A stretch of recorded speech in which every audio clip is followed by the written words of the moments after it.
welcome to another edition of the Capitol Rundown.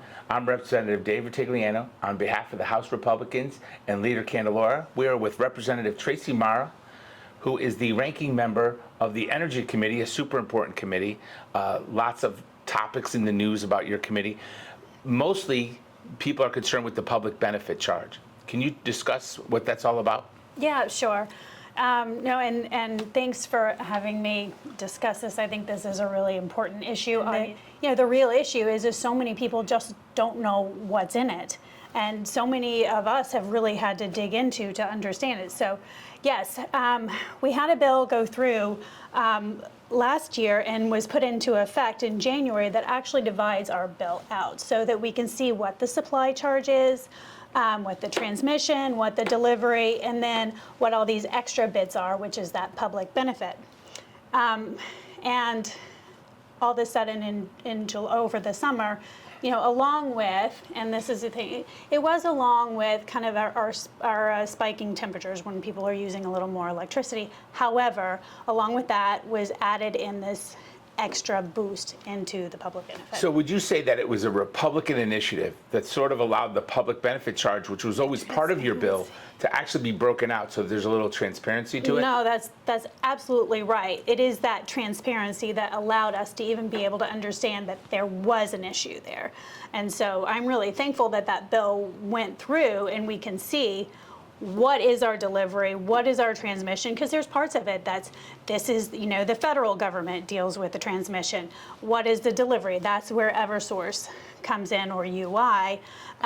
The supply, that's kind of out of people's hands. Public benefit, that has to do with us. That has to do, mostly, it has to do with what we do here in the House and the Senate, and that's reflected in that. So you're saying it's mostly public policy? Public policy, yes. The number one question I have, besides when is it going away, is what exactly is in the public benefit charge? Right. So there's a few different things. There are hardship. There is the low-income discount rate. There's people that haven't been able to pay their bills. There's the rearages on that. There's also efficiency programs that are in it. And then there's a lot of our renewable and solar programs that are all combined. And they're line item by line item. You can see we've been putting in policy back from 2005.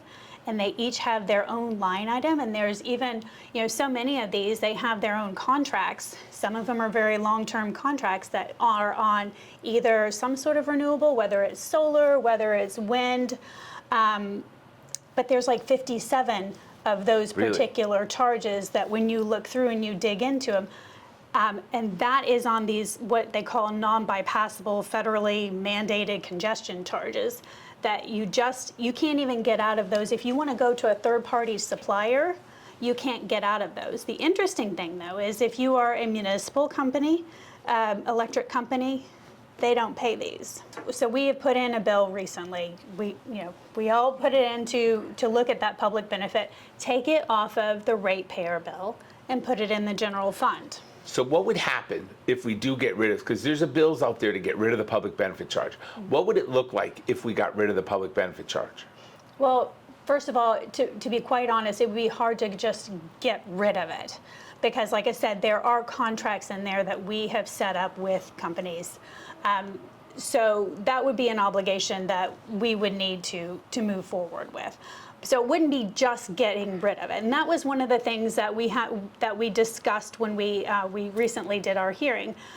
What we would need to do is we'd need to move, if we want to kind of get rid of it off of the ratepayer bill, we can move it in the general fund. So you would spread the cost of the public benefit amongst all the taxpayers as opposed to just people who use electricity or pay the electric bill. Is it true that people who get solar panels are in the public benefit charge, the fact that we have them on the roofs and we collect electricity, but then they no longer pay the public benefit charge? Yeah, there's a couple different ways that if you have solar panels that you are billed.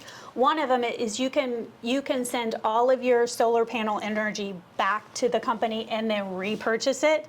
And if you do that, then you are getting paid you will have to pay the public. You pay the public yeah, benefit. Yeah. But so many people do something called net metering, so they only sell what they're not using. So their usage, their supply is less, and how that public benefit is charged through is through volumetric or usage, and so. Right, they are not paying. So I mean, if you look at it, people that have solar panels are generally someone maybe that have a little more money to be able to get Right. them, but also they're very green thinking. These are people that may actually really want to support a lot of the initiatives that are in that public benefit charge, but they're not because their rate is lower. It is an odd consequence to the fact that somebody puts up solar panels, right? They get the use of the electricity, their bills are basically zero, but we pay for their participation in the solar. The rest of the ratepayers, the people left, pay the public benefit charge to collect the electricity, Yeah. and they pay nothing, and they benefit from it. Right.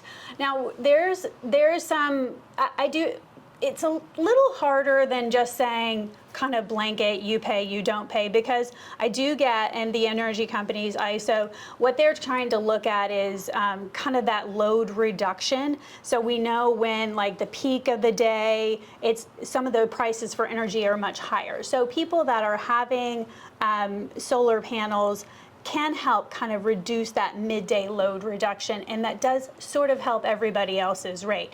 So I understand that holistically we need to keep that in mind, but how we're doing it right now is not holistically at all. If you were given queen for a day, and you could change the way Connecticut handles energy, and what is the best thing, the fastest thing we could do to lower everybody's electric bill?